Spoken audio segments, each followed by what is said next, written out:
Bruce, obviously you're a very well seasoned scientist, there, and a lot of that is very deep to digest. So we're going to try to break it down a little bit.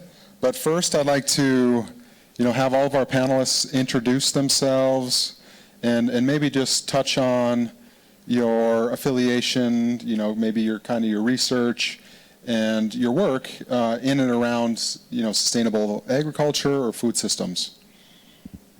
Sure. All right. My name is Michelle Caprelli. I am a professor at Scottsdale Community College. I teach sustainable cities and environmental science.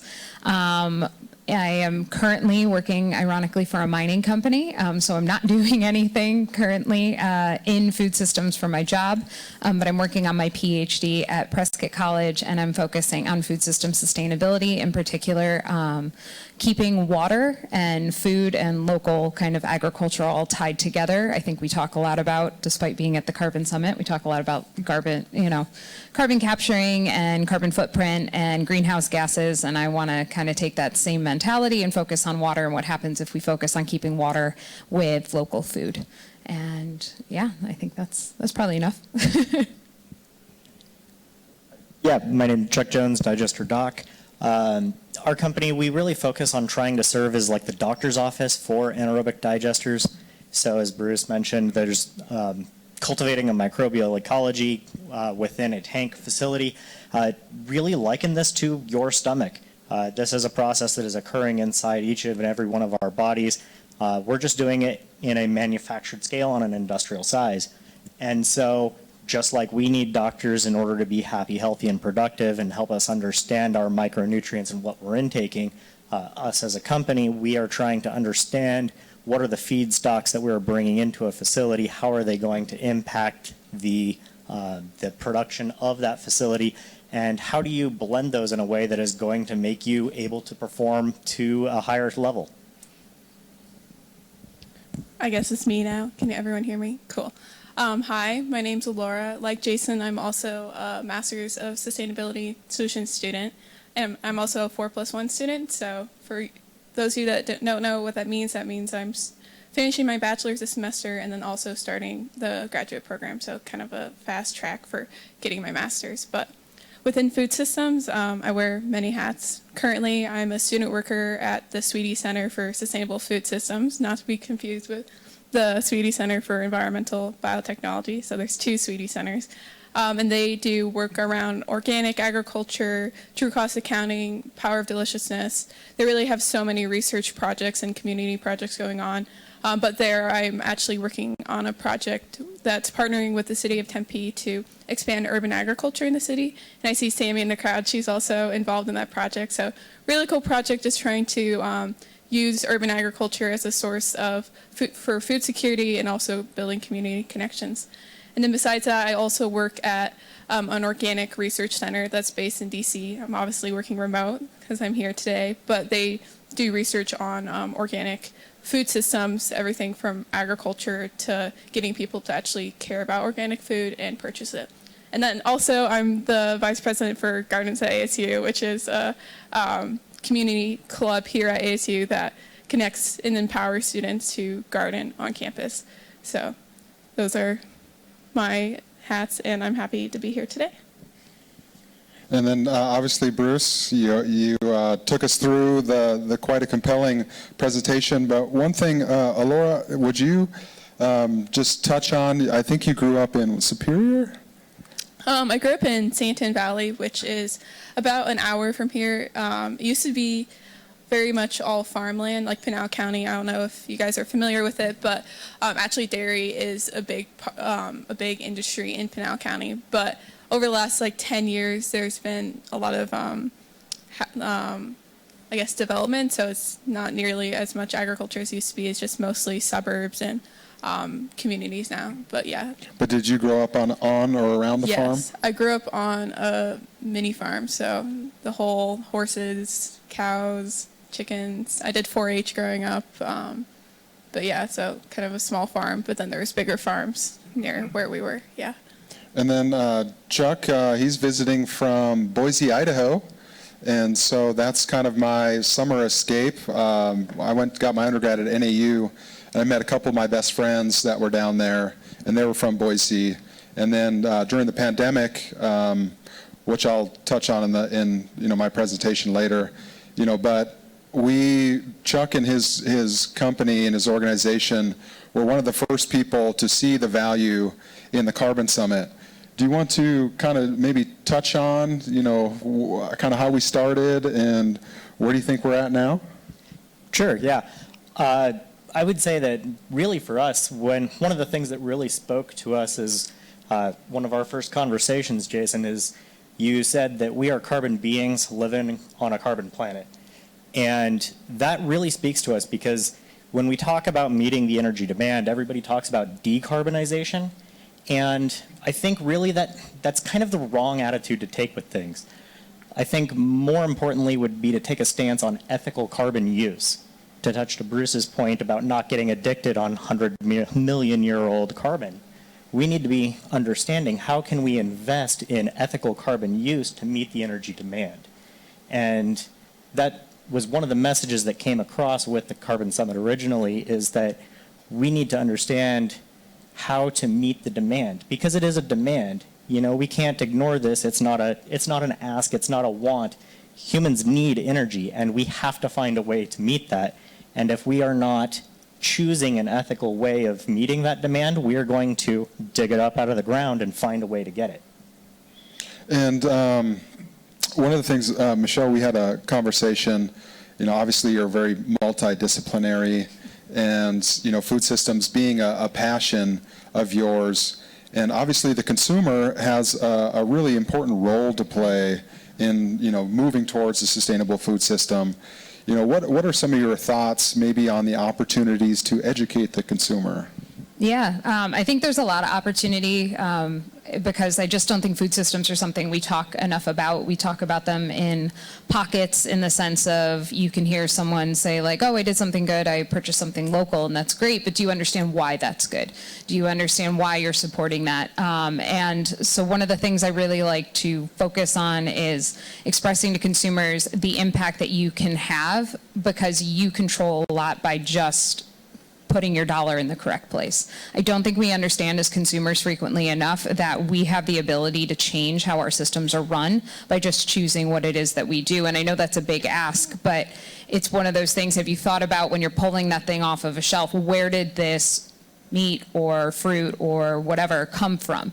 Is it somewhere where they were considering their sustainability techniques? Are they considering their watering practices? Are they considering, all of these varying components? Were they small scale, large scale? Are they a foreign entity? Are they owned by a multi-billionaire? And these are things that I really like to kind of push with people, that you should be able to focus on these things. And we're not asking for a whole lot. It's asking a couple of questions about where your food comes from. But when you find you have that connectedness to where your food starts coming from, you're going to find that you have a lot more appreciation. One of the programs that I currently work for, I'm the staff volunteer for a program called Help a Farm for Arizona Sustainability Alliance. And we work with small local farms. And you go out there, and I spend a Sunday morning with these farmers, and you're seeing all the work that it is they're putting into it. You have a whole newfound appreciation for the food that you're putting on your plate that night, because you're seeing where it came from. And so I really want to encourage consumers to not only ask those questions about where their food comes from, but really think about where it is that you're going to put your money, and are you supporting something that you internally believe in. I think it's great that we can talk about all sorts of different renewables, but agriculture uses 72% of the water here in Arizona, and that's something that if we think about, are we pushing them to do better practices? Are we focused on the subsidies and where that money is coming from and going? We're really going to find that we can, I think, start implementing a lot of change. Yeah, that's a really good point, to think about how we use our water. If 72% is from the agricultural sector, all the water that whether it's the Colorado Central Arizona Project, your aquifers, all the water that we're pulling out, that the system is unable to utilize that water, and we're seeing consequences of that kind of play out. And so maybe a question for Bruce here. You've been at this kind of a long time. You're very deep into the work. How do we valorize the food system in a way that, helps frame these challenges, but also encourages a succession plan for agriculture? Because I think of this stat a lot. For every 5 75-year-old farmers and ranchers we have one 25-year-old. Mm-hmm. And so that succession plan is not there. And, in my mind, the United States was built on the foundation of agriculture. And so how do you think we, get young people excited? How do we provide opportunities for them to participate? And, I guess put it like this, where do you need help in expanding your reach and your educational capacities? Yeah. Well, the weak link in the system that I work with, where we're trying to develop, new technologies that are going to get out. I mean, you need to find those early adopters, the people who want to give it a try. And they may be the ones who are really motivated. They understand things like Michelle was just telling us, and they feel motivated by it. But eventually you have to make, whatever you do, it has to be what I'm going to call relatively easy and normal. Easy and normal, whether it's what food we eat or what technologies we put in on this. And so we need people to be early adopters, to demonstrate that it can be done relatively easily, and then it'll catch on, and they'll tell their friends, and the word will get around. So this is always our struggle, is getting that first one out there, and getting somebody who really wants to try something different. Yeah, I think that's really the key to sustainability, in my opinion, is to boiling down very complex problems to their simplest form. You can call that reductionism, you can reduce, you can look at root cause analysis, but that's really the key to sustainability, because if it's easy, we'll continue to do it, and other people will do it as well. But if it's really complicated and it's, time intensive, cost intensive, then you need the big players, the only ones that can facilitate these innovation and catalyze these changes. And so on the other end of the spectrum, as an early adopter, maybe Laura, how do you feel about engaging and pursuing, the sustainability path? Does it feel easy? How is your outlook right now in sustainable food systems? Yeah, I think that there's a lot of interest in sustainable food systems, at least from amongst my peers, but sustainability inherently, it's a pretty energy intensive work. You're putting your life into it, and you're educating yourself, and then you're seeing, okay, there's still so much that needs to be done to make changes. So it can really, at least in my experience, I've been lost in the anxiety of, what I'm doing even making an impact, why am I doing this, where am I supposed to be going with this? But ultimately, I think any change, even no matter how big or small it is change, and that if enough people are invested in it, there can be collective action to transform our systems, especially food systems, for the better. And you can definitely say that in, at least in my experience with the Sweetie Center, there's so many people motivated to have a change, and so together we're able to have these impacts on our community, as a group. Yeah, I don't know if that answers your question. Yeah. Just a quick follow-up, maybe on from you and your peers. Do you guys feel a sense of climate anxiety? In a sense, is that a motivator for you? I wouldn't want that to be the motivation, because I want to be doing things out of fear. I want to be doing things because I care about it or I'm passionate about it. So for me, I'm invested in food systems because I grew up with it, and I experienced the benefits of being, I was homeschooled, so my mom would take me out to the garden, and we had our local food, and it was this great experience for me, and I want that to be something more attainable for other people. So ideally, every school would have a garden, and kids could grow up in healthy food systems, which would help them be adopters of sustainable food systems, and then keep those habits into their life, especially Michelle was saying with food purchasing and knowing where your food's coming from and making those decisions. So my motivation for food systems is from just growing up with it and then wanting that experience to be something that everyone can have and not just like a few privileged people. Yeah, and I think that's really to Bruce's point of the early adopter. Obviously, your family had you integrated into agriculture early, regardless of scale, and that gave you an interest and a passion. And so, in terms of complexities or navigating, the food waste, Chuck, you and the team have been, pulling a cart uphill for a long time now, and I've seen the work that you've done. I see the value, and as somebody who is the digester doc or the kind of the scientist for optimizing these systems, what have been some of the challenges that you found? Obviously when you're really deep into something, you're like, hey, this just makes total sense. You guys should do this. Like we're the perfect service for you. What have been some of the challenges in scaling the organization and finding partners, that are able to prototype and test these systems? Yeah, I would say honestly the biggest barrier to adoption that we've experienced is familiarity. For something that we're talking about that is occurring inside every single one of us, a lot of people don't even know that it exists or is possible. And that is a serious limitation because, frankly, as Bruce pointed out, one of the barriers is expense. And if there's appropriate incentive to engage in these behaviors, then it makes it a lot easier to adopt. But it's hard to advocate for something if you don't even know it happens. And so really just getting people to even understand that methane is natural gas and that methane can be captured and utilized. Frankly, that piece of awareness just needs to be disseminated at the widest of scales so that people can advocate for those practices.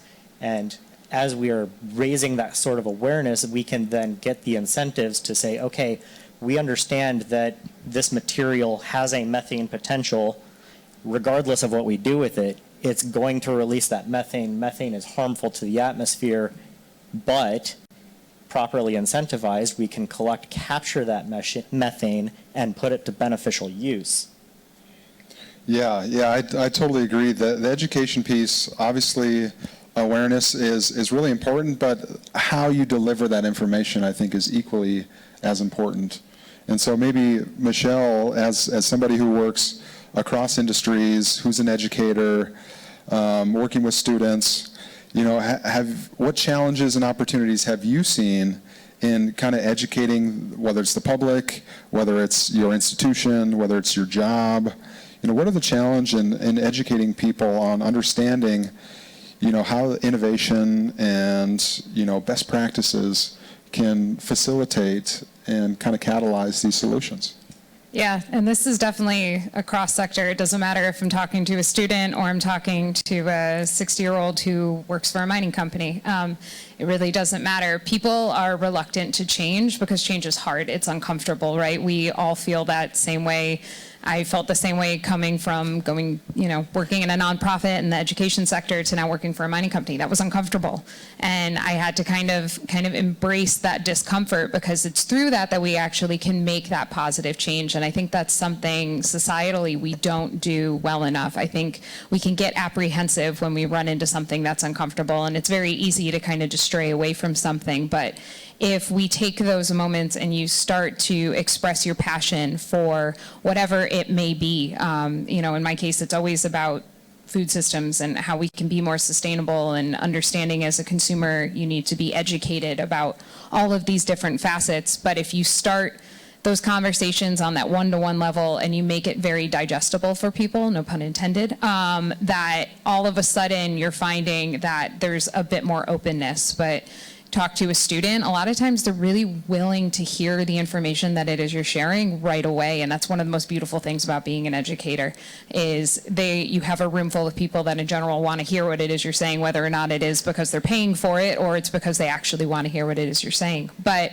talking to corporations, it's a slow change, but that's part of the reason I entered the field that I'm in. I want them to start doing more sustainable practices in their company. They have solar panels. That's great. Why aren't we doing agrivoltaics? Why aren't we doing something to increase the efficiency of those solar panels? We're using effluent at our mine. That's great. So we're using 20%. How can we increase that to 30%? What are some of these things that we can do to make ourselves better? So it's these slow steps, but I'm finding the more I talk to people, the more receptive they are, because I think we're all aware enough that something needs to be done and we're not doing enough quick enough. Yeah, I think that's really important is trying to convey urgency without the panic, I guess, because like once you have, obviously a fear base, you're trying to motivate people, through a scarcity, kind of mindset, people kind of shut off. And what I've noticed just this semester, being my first semester, with all the things going on in the world, bandwidth is low, time is limited. And so with the pressing urgency of these things, it's been a balancing act for me to, try to communicate with people in a way that, hey, I sum it up as a promise and a warning of saying the promise is that we can make these changes, but the warning is we must make these changes. And it's a delicate balance of trying to communicate doing the right thing and saying, yes, like if we have enough people working on these things, we can be the change we wish to see. And so maybe a follow-up for Bruce of is ASU potentially a good convener of these conversations, and how is it that a grad student can help you, articulate your innovations and just your expertise and the knowledge that your center has in explaining, to the U.S. food system industry or the agricultural industry that we should get going on these things? Well, yes, I need help. I mean, unlike Laura, I didn't grow up on a farm, and I don't really have, personal connections here. So, I don't have my own network. So I need to build a network. Maybe the two Sweetie Centers could work together on that kind of networking. But I'm already working. ASU is great, through the Global Futures Lab and Lightworks and things like that. It's actually, the university is very proactive in promoting these things. I just had a meeting yesterday with key people to do exactly what you said. We said, okay, who do we need to contact within the agricultural sector to promote this? And we get some ideas, and we're working on it right now. So ASU is very proactive about this, way more proactive than most any other university around. Doesn't mean it's easy, but we have resources here, and they're being brought to bear. Yeah, and one of my favorite guys, RJ, Ryan Johnson, he has a mobile studio that he carries around. And so we've been thinking about ways to tell stories. And this might be a question for Alora, is how do we get student-generated content to help tell these stories? Do you think that's something that's exciting for the younger generations, being able to articulate our voices in a way that's very proactive? Yeah, I mean, if you just look at the last couple decades, social media has exponentially risen. We have so many platforms now, from TikTok, Instagram, Twitter, X, LinkedIn, and I think understanding those platforms and understanding how to tell stories on those platforms can be a really powerful thing to expand your reach and impact to more people. So the Sweetie Center, we actually do have several social media platforms, and we try to tell stories about our work through social media so that it's digestible, and no pun intended, and that people can take in this information and hopefully apply to their life, or even just educating yourself and learning about it is a big step. So yeah, I think that's one space where storytelling can really thrive in, and hopefully will continue to do so, even though it can get really overwhelming because there is so much social media. It's like, oh, what am I supposed to look at? And then also beyond that, like Bruce is saying with networking, I think is a really powerful way and be able to tell your story to people through your network. Yeah, and that's one of the areas that I grew up in. don't know if my father's in here or not, but he's a PhD in philosophy, Native American and American history. So that's how I grew up, hearing stories, whether it's about, Chief Sitting Bull, Chief Little Shell, the Civil Wars, the Indian Wars, Rome, the ancient histories. And so that's just where I got my affinity for storytelling, and it's such a powerful mechanism to disseminate information. And one of the things, maybe this one's for you, Chuck, when we talk about events, you go to a lot of events, and you hear a lot of people talking about, exciting innovation, what their companies are doing, but sometimes it's missing the call to action or the actionable components. Where do you think that we can go with the Carbon Summit to kind of fill in some of those gaps? Yeah, I would say that with any organization, with any group, be they NGOs, government organizations, student bodies, whatever, it is really easy to become kind of insular and very comfortable with where you are. And even with ourselves in private enterprise working within, say, for example, the scope of the RNG Coalition, it's really easy to kind of build an echo chamber around yourself. And being able to understand that while this is a good idea and this is a thing that we should do, we should also be taking a step back to look at the larger scale to say, how does this interact with other opportunities? We've been talking a lot about anaerobic digestion this morning with Bruce and with myself, and it's a fantastic and very underutilized technology. We do also have to acknowledge that wind and solar are also usable technologies, as is hydro, geothermal. All of these are parts of the whole. And I think that education, again, is a very important thing, familiarity, and understanding that one of the challenges to implementation is just the logistics. And the more that we invest into one particular technology, sure, there are pathways that are going to make some economy of scale to make it simpler. It's also going to consume those resources and make them more scarce and more expensive.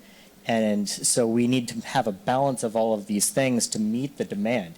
And we have to make sure that we are preventing, I believe you were saying at one of our talks this last summer that we can't allow perfect to become the enemy of good. And we need to be balancing the technologies, and as long as we are moving away from a fossil resource to a beneficial carbon ethical energy source, that's a win regardless of what it is. Yeah, I really appreciate that. And one of the things that I think, I was in Europe last year for a couple of events, and impact was the buzzword. It was impact, impact, impact. But I'm a little out of the ordinary, especially in Europe, because they were talking about, the funds that they were raising, and I was pitching the people right when they were talking about it, and they were very uncomfortable by that. They're like, well, we haven't had 3 coffees, we haven't seen your resume, we don't know who you are, and this is not the way that we do things. And so just the generational barriers, the cultural barriers are so important to understand. Like when you come into a new place, and even like with me being relatively new at ASU, I've pushed the envelope, and not trying to be aggressive, but just understanding the urgency that it is, and me feeling like, okay, I see so much work that has to be done, and almost at times there's some discouragement where, you pitch somebody or you pitch a group or an organization and they don't necessarily get it right away, or maybe they're too busy. There's multiple different reasons, that go into establishing partnerships or collaborations, but I think it's so important to have these, partnerships and collaboration opportunities. And maybe this is here one for you, Michelle, as somebody who's an educator, a consultant, and an advisor, and you're going to get your PhD, you're in your PhD right now. I mean, what motivates you to keep going, like this when you have encountered, maybe some barriers and, been discouraged at times, and, I can understand working for a mining company because you want to be the change you wish to see. It's so funny you keep saying that. That was my graduation quote in high school. It was be the change you wish to see in the world. Anyway, so I guess I've continued that, haven't I? And that's honestly it. I look at all varying sectors. They need somebody who's going to go in there and be the disruptor. That's what my boss tells me I am all the time. He brought me in to be the disruptor, and I'm really okay with that. I wasn't sure how to embrace that title originally, but I've really taken it as kind of this thing I want to own, because I think that's what we need and this is in, like I said, this is in everything. We need people who are going to go in and be willing to kind of advocate for what you deem to be right. There's a lot of things I deem to be right, and I can't sit there and tell everybody in this room that you completely agree with me, but I'm going in there and I'm advocating for what I think is going to be that best practice and what I think is going to actually implement change and I think is feasible most of the time. So I can't walk in and tell, a power plant that you need to cut off all fossil fuels today, right? Someone's going to look at me and go, absolutely not, go away. But if you start that conversation saying, hey, have you considered implementing more solar, more wind, anaerobic, and utilizing waste? And I think that's such an incredible technology, though it is completely underutilized. But that, those are conversations that you have to start having, and you start on that one-to-one level, and then it's, this is interesting, you should bring it to a room full of people, and now all of a sudden you're in a room full of people and you're having that conversation, they're going, okay, well, how do we implement this? How do, where is the funding coming from? What is this going to give us? And that true cost accounting that Alora talked about, that's a huge thing that I don't think we do enough, especially in the food sector. I don't think we understand how much our food should cost when we put it on our plate, because we're accustomed to cheaper prices if you go to a grocery store because it's being brought in from somewhere. But I keep coming back to, you need to be okay with being told no. You need to be okay advocating for yourself. You need to be okay saying that I understand where you're coming from, but I need you to hear me. I was in a room full of people in the extractive industry, oil, gas, mining, and I got asked if I continued to work for Sierra Club because I'm telling them you need to cut the bottom line and be concerned about what it is you're doing for these communities. And that's the same mentality that I continue in everything I'm doing.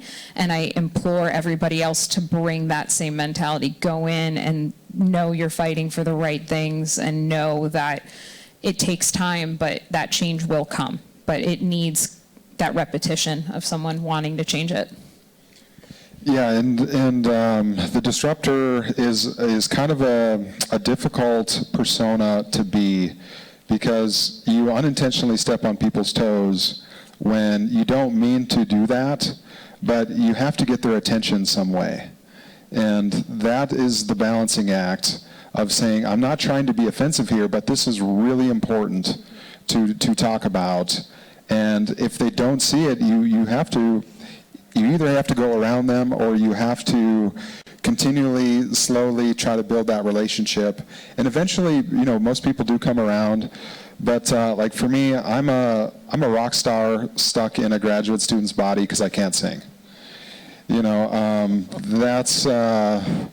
That's my reality here. So I started with concerts, me and my dad. In North Dakota, we started in 2014 doing community events. And we worked with like Travis Tritt, Charlie Daniels, Clint Black, a lot of the heritage country, because that's what the industry was willing to pay for on the entertainment side.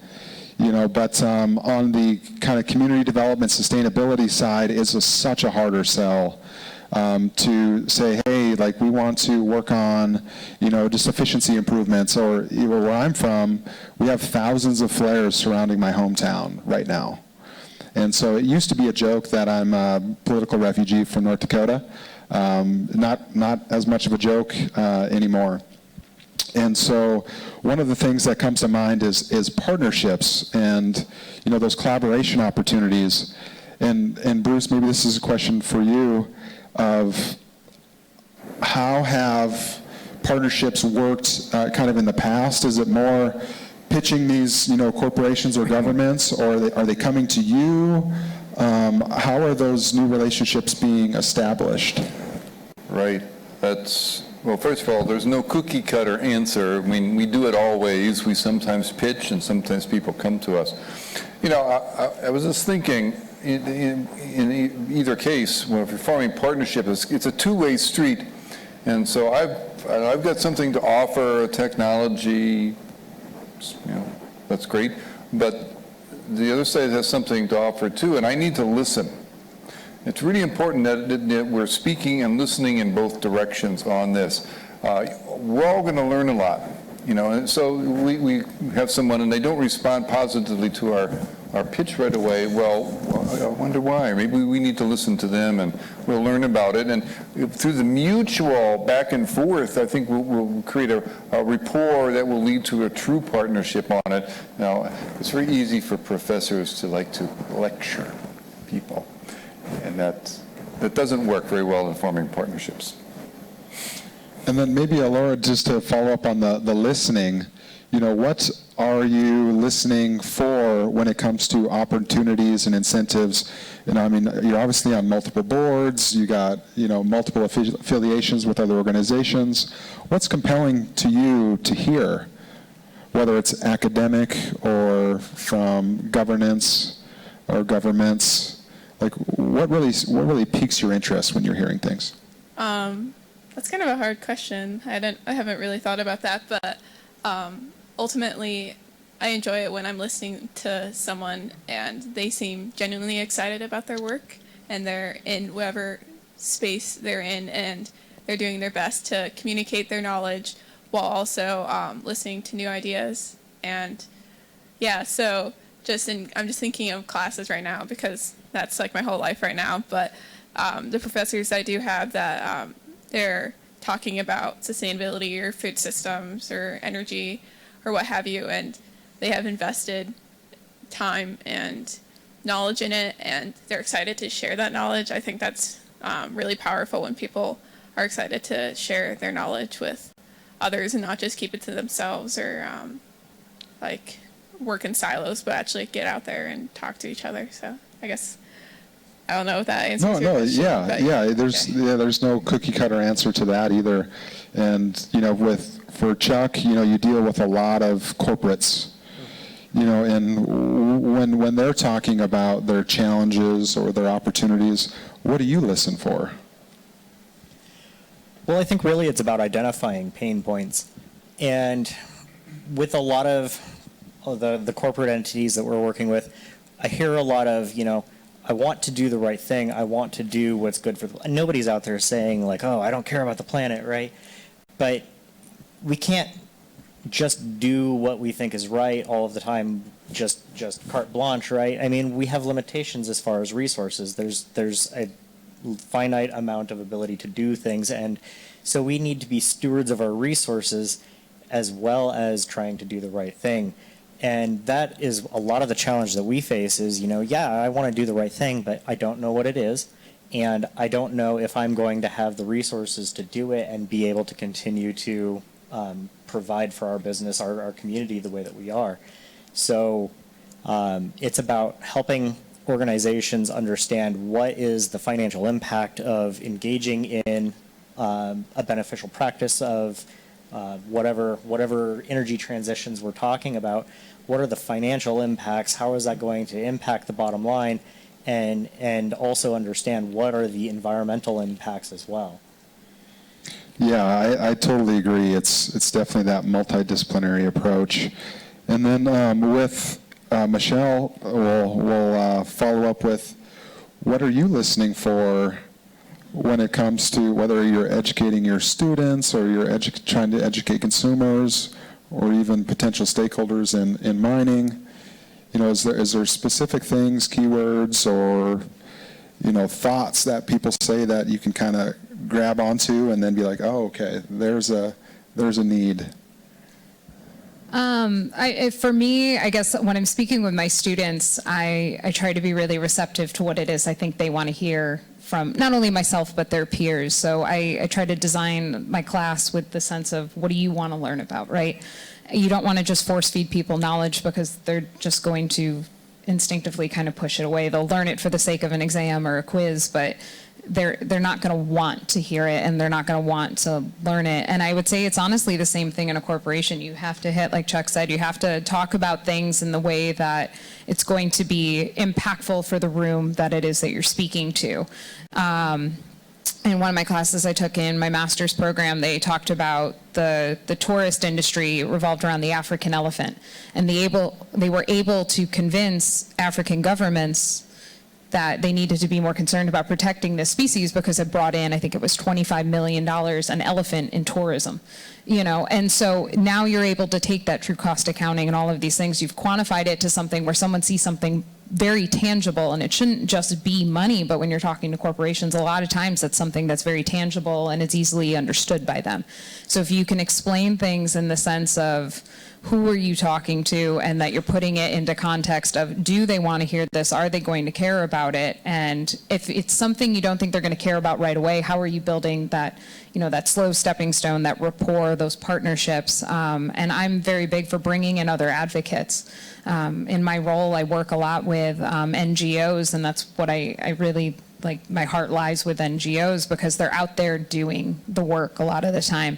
And so you bring them in to make sure they're sharing it, whether it be for or against whatever it is you're doing. Make sure you have those advocates on both sides. You want to hear the opposition as much as you want to hear people that are for it, because it's in those nuances and in those discussions where you're going to get a really good answer out of things. And I think that's really important to talk about the NGO side or just the nonprofit side as the boots on the ground folks, that are connected to the communities, that know the stories, that understand the culture, and then you can resonate, that message will resonate with them if you understand those things. And that's a really important piece to double down on. One of the things, Bruce, like when you give a keynote like that, there's a lot of science in there. Does it help people to come and tour your facility and actually see these things, working? Oh, yes. Definitely. That's one of the most effective things. Chuck just did this yesterday. Was it okay? Fantastic. All right, see, you did it. So, yeah, we always try to get people to come in. I mean, just seeing the campus and seeing the Biodesign Institute by itself creates a good impression. And then, of course, they can see the details. They can see the little reactors and the analytical equipment and all that stuff we have to do it. And they say, oh, this is really a real thing. So we always try to get people to come in and visit. Yeah, I think that's really important, because when you're explaining like what could or what should, what might be done, people are like, oh yeah, well, when you get it done, come let us know. But when you're doing it and you have the examples, then it's like click, okay. Yeah. But I just want to add a little follow-on to that. I mean, so we've all heard of the valley of death for new technologies, and so we do the research in the university, and we get it to a certain stage, and then we want to move, go out to commercialize bigger scale things like this, and you go out, but this is expensive. It's expensive to do this, and so you need some kind of investment. Sometimes the government will do this if they're really motivated for it, but a lot of times you're looking for private investment. And what we have is exactly what you said. Often I hear, oh yeah, come back to us when everything is proven at at least at pilot scale. But that's hard to do. That's the valley of death, because it's really expensive and hard work to do that. And so this is what we need, is we need people, maybe the early adopters, who just say, just come out to our facility and do a pilot, at a big enough scale that it really counts, people will believe it, and it's on site. So this is, what we... Yeah, I think the incubation and the acceleration of these solutions, all have to kind of be daisy chained together if we're going to make some big impacts. And with what you're doing, Bruce, like that's why I asked Chuck to come down, because he's really deep in the woods and in the muck, I guess you could say. We don't talk about that. I've been to your lab, so I've seen the mucky muck, and and so maybe Laura. If you had the ideal situation, to where resources and education wasn't really a thing, what would your perfect fit be in sustainable food systems? Like what like, where do you see your career going, and where would you like to end up? Okay, that's a really big question.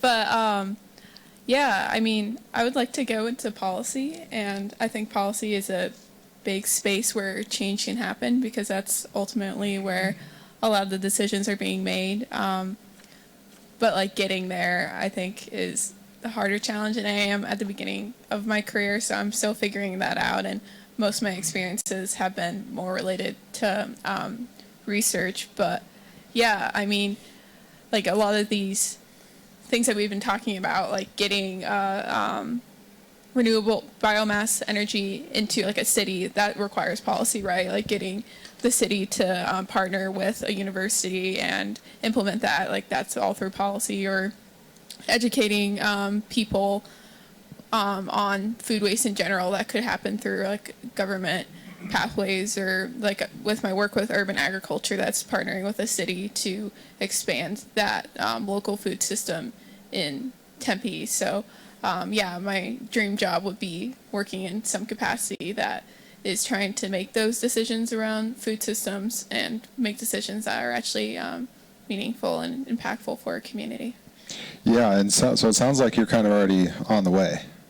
I hope so. I'm doing my best, but it's kind of difficult. Yeah. Yeah, and I encounter that a lot. Like, to anything worth really doing is going to be difficult. And so that's one of the lessons that I just have to, a pill you have to swallow, and saying, okay, this is going to be hard, but I wasn't built for easy. And so it's just a part of the process. And like when you're planting seeds, you know, you have to make sure the soil's good. You got to make sure you have fertilizer. You got to make sure you have the right conditions. And so that's, I think, a really important thing is like, don't be afraid of hard. It could be painful. They call it growing pains, you know, for a reason. You know, and so maybe Chuck, speaking of growing pains, if you had the perfect partners and, you know, kind of the perfect situation to grow and scale Digester Doc, who do you need, you know, as partners, and who's the ideal, you know, kind of collaborators for you? Well, I would say with us as a company, we really try to be an integrator of all of the different aspects of the anaerobic digestion community. And so obviously we want to be working with the owner-operators of facilities so that we can help them understand the biochemistry going on inside of their tanks and help them optimize their systems. You know, take your multivitamins, right? We work a lot on the design side of things, so working with the people who are going out and trying to design these facilities. It's a biomechanical process, and it's not as straightforward as wind or solar or geothermal, or because there's that biological aspect to it. And kind of one of the things that I joke about with my clients from time to time is that microbes don't know how to read. And you can't just tell them what it is that they are supposed to be doing, because they can't hear you. They're going to do what they're going to do, and the only way that you can have an idea of what to expect is to try it in a science lab. And so that's one of the areas where we really fit a niche within the industry, is understanding the feedstock, understanding what it is, what it's doing, what it should do, and how to make it do that. And a lot of times, I don't think we realize how much, whether it's microorganisms or ants or bees, how much ecological services these bugs, you know, provide for us. I mean, we're trillions of dollars worth of ecological services. It's a lot of free labor. Yeah, and that's what I think of. It's like, okay, if we're you know, kind of out of alignment with the system, you know, the system. Every other species kind of on the planet has their job. You know, we just kind of take for granted that we don't have to actively participate because we have a lot of all this technology, you know, that helps do a lot of things for us. Well, sure, but we need to make sure that we're being proper stewards for the environment that they need. Yeah, and that's the key point here, is that if we disrupt the ecological balance enough, some of these other workforces, may not be able to operate very efficiently or may not even be able to operate at all. And so that's also to go along with the promise in the warning. But I'm going to ask one more question, then we'll open it up to the audience if there's any. But Michelle, kind of the same thing. If you had the ideal circumstances and scenario for educating the consumer, let's say here in Arizona, maybe what would you tell them, or what would be the ideal situation? I know it's pretty broad, but if perfect stars aligned. Yeah, someday I hope they will. I would first want to encourage everyone to be conscious about, once again, where their food's coming from. Ask those questions about, where was this grown? How was this grown? What were the techniques that were utilized? But beyond that, just how would you like to see the world moving forward? One of the things that I think in agriculture I don't think we do to the same degree sometimes is we don't look beyond this current, and it's not that farmers don't, it's not that there's people within the food system that don't. I think as consumers, we don't look forward. It's, all of a sudden when we watch the supply chain shut down during COVID, and all of a sudden we weren't at the luxury of having everything on the shelf. It was this, oh my gosh, now what do I do? And you had people starting the gardens in their backyard, and all of a sudden it was this, okay, I should probably think about a bit where my food comes from. And the farmers markets had huge booms, and we really relied a lot on those local food systems. And so I would want to continue to encourage the consumer to support local food as much as they can.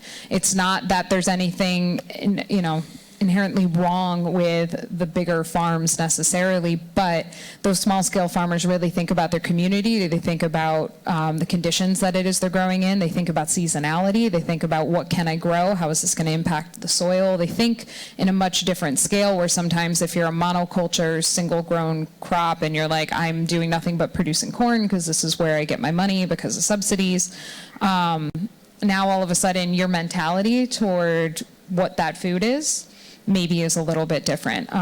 Farmers care so much about what it is they grow, but I don't think as consumers we do that enough. So if I could continue to stand on my soapbox, I would just want to continue to push consumers to care a lot more about where their food's coming from, but to also be a much more mindful person when you're making those purchases, because they really do matter. And I really think that we have that ability to make a change that we don't necessarily see, because we're like, oh, what does it matter if this comes from X or comes from Y? It's, well, if it comes from here, this is what's actually being thought about. Yeah, and I'll have to double down on that. I spent the last, 3-4 years visiting with farmers and ranchers in North Dakota, South Dakota, Idaho, California, Arizona, Nevada, and they're struggling. They're really struggling. Morale is definitely low. They're not feeling the appreciation. They don't really hear as many encouraging words as they should. I think it was in the 1930s, 25% of our workforce was in agriculture. Today, it's 1.5%, maybe even less than that. And so once you get, these super efficient, giant operators, kind of running the food systems, it makes a really brittle supply chain, a value chain, because the buffers are all out, are all gone. And so our succession planning for the agricultural sector is not looking great. And so there is opportunities to change those things, but with the majority of our agricultural community being, 60 plus, we need to have succession plans to get young people engaged, involved, and up to speed on how difficult agriculture is. It's the most expensive time maybe it's ever been, right now with, feedstocks and fuel and fertilizers. So these are just some really tough questions that, we have to ask. And the fast food age doesn't really help, because it's, we can get, food, any kind of food we want, pretty much at any time. And so those farmers and those ranchers aren't really connecting to the community and feeling the love in that sense. Yeah, and I wanted to add one more thing to what you were saying about that fast food mentality, and it's always there. Seasonality is something that, in terms of what we should be eating during certain seasons, we don't think a lot about in this country because we're constantly able to, I grew up in upstate New York. I grew up near farms. I loved being able to go to an apple orchard and get an apple off a tree. I couldn't do that in July, though. I could do it in October. And here in Arizona, all of a sudden it's, middle of March, and I can walk in and there's stuff there and it looks brand new, and I have to question. I'm like, well, where'd you come from? And it's like, you came from Chile. And it could be grown there during that time, and then you can talk about the actual deforestation and what we're doing with agricultural land and how we're tearing down and biodiversity impacts, and you can get into all of that. But if you start thinking about where did this food come from, and is this something I should actually have access to right now? And I think that's where we have to embrace that discomfort again as a consumer. We need to find ourselves going, you know what, maybe I shouldn't be eating this right now because I shouldn't have access to this right now. And that's a hard thing for us to do. It's a really hard thing for us to make that decision of, I shouldn't eat this right now because I can't find it seasonally and I can't find it locally grown. But if you can start implementing those changes, and that would be something I would love to see, not only ASU, but just all sorts of, restaurants everywhere, and say, I can't cook you that right now, it's not in season. So that would be something you can do at home. That's something very easy for you all to do, is to make that conscious decision of, I don't need that right now. It doesn't, every once in a while, embrace the craving. I have a background in nutrition, so I have to, everything's okay in moderation, but think about where your food's coming from. Yeah, and one of the things my mentor, Gabe Brown, talks about context all the time. Context, context, context.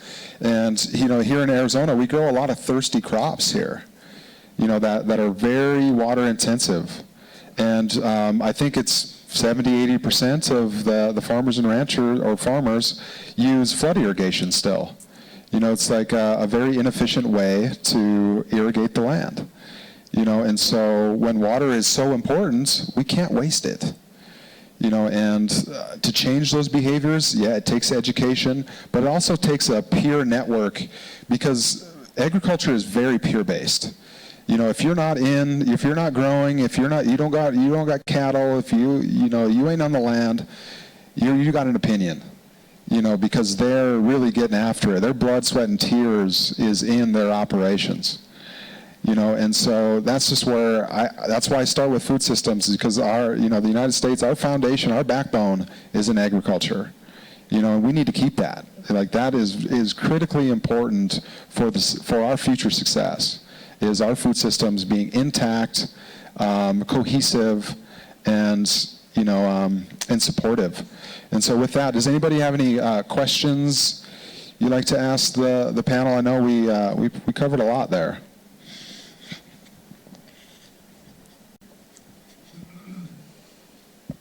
Hey, thank you for the conversation. You're spot on today. Just had a question about the Inflation Reduction Act.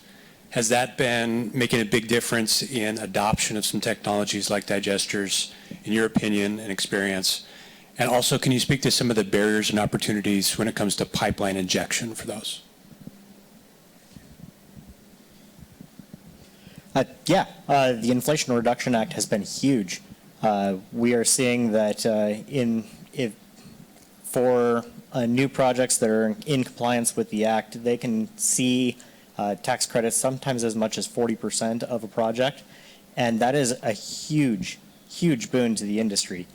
One of the things that has been impacting the industry as a whole has been the commodity prices of the natural gas that's being produced. One of the major financial incentives is selling the gas to California. There has been a downturn in that prices in recent years. It has really slowed the industry down. And the Inflation Reduction Act breathed new life into the industry in a fantastic way. We are actually seeing a huge increase in projects coming in, and especially one of the things that's very interesting in our regard is how many new food waste projects are coming online. There's a lot of opportunity to sell the commodity natural gas into the voluntary market, and again, consumer demand has increased that value to the point where it actually, in partnership with the Inflation Reduction Act, is incentivizing these projects. And then as far as the second half of your question was barriers to pipeline interconnect, the pipelines themselves, frankly, is one of the biggest barriers that we face. So as I said, one of the major attractors to the industry is in the dairy industry. There's a lot of incentive there. The incentives are currently structured mostly for larger projects. Typically, you're seeing anaerobic digester facilities going in on 5, 6, 7, 10,000 head dairy farms, and they're leaving out a lot of these smaller farms. And for every large 10,000 head farm that we're building a digester on, there are 100,000 head farms that are being neglected. And a lot of the reason why those smaller farms cannot adopt is because the pipeline wants $2 to $7 million to interconnect into the pipeline. Yeah, I think that's a really important, pipelines kind of in general are really difficult to get involved, obviously, with, Dakota Access.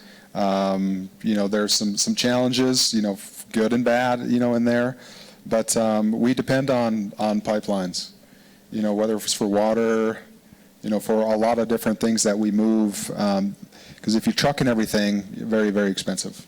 Well, and just to tie back to earlier comments is that a lot of the challenge to adoption is awareness and the logistics side of things, managing the resources and the costs thereof.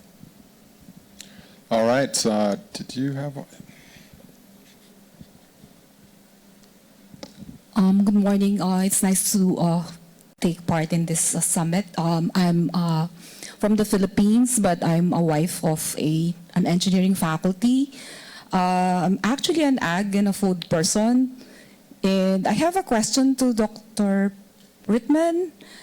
If you are pushing for large-scale methane plants, that's kind of like, I would say it's like we call it in the Philippines like suntok sa buwan. It's like you're aiming for the moon, although it's not really impossible.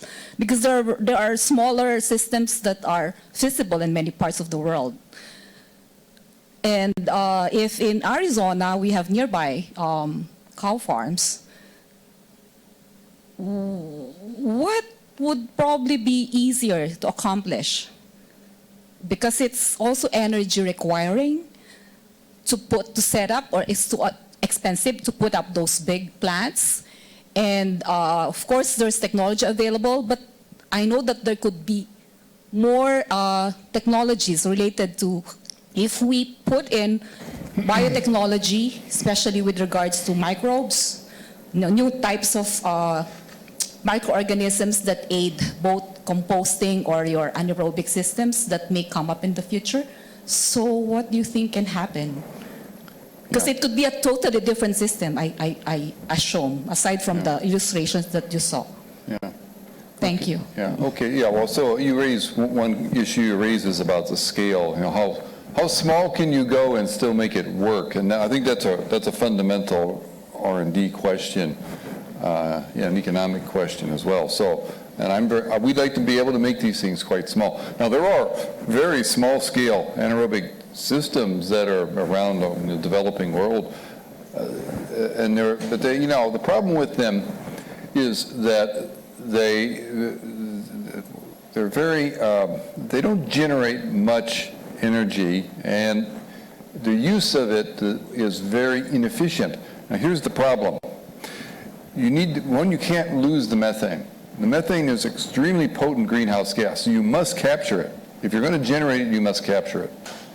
And then when you use it, you have to use it with extremely high efficiency, because if you leak 1% of that methane out, it doesn't get burned, it just gets out of the atmosphere. That's like having not done the 1 or 2%. It's like how you negate all the greenhouse gas benefits of doing the methane thing. So you need a system that is going to be really, really efficient at capturing the methane and then using it very efficiently. And that's where these small-scale systems that are around the world fail. I mean, they provide a little energy, like in a home or in a village or something, but they're very poor at using the methane. A lot of it escapes. And so So this is a big issue because we can't make the problem worse in our attempt to make it better.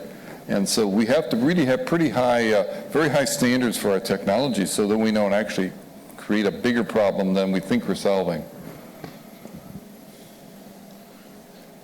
Okay. Anybody want to?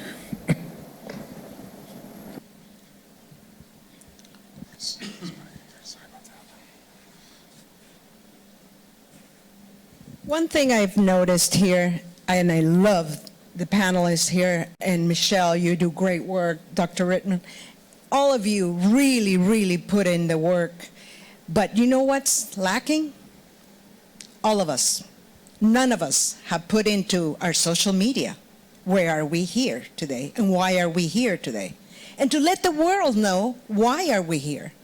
And everybody needs to know. Something as simple as Michelle said, where's our food come from? Have we ever posted anything on Instagram? Have we ever put it on Facebook?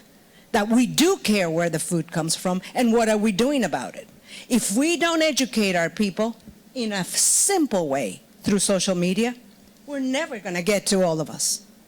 Simple people are in Facebook and in Instagram.